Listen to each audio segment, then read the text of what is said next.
ఆదిశంకరాచార్య విరచిత సౌందర్యలహరిలోని 6వ శ్లోకం అర్థంతో సహా నేర్చుకుందాం.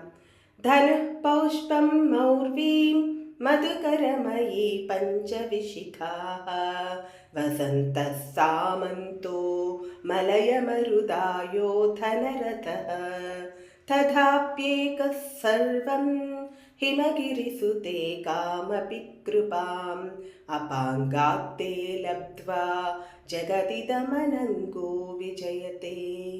ఓ పర్వతరాజపుత్రి, మన్మధుని బాణం పుష్పములతోనూ వింటినారి తుమ్మెదలతోనూ చేయబడినది.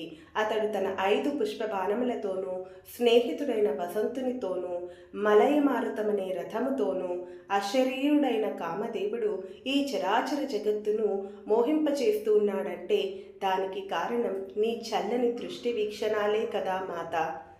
7వ శ్లోకం రేపు నేర్చుకుందాం.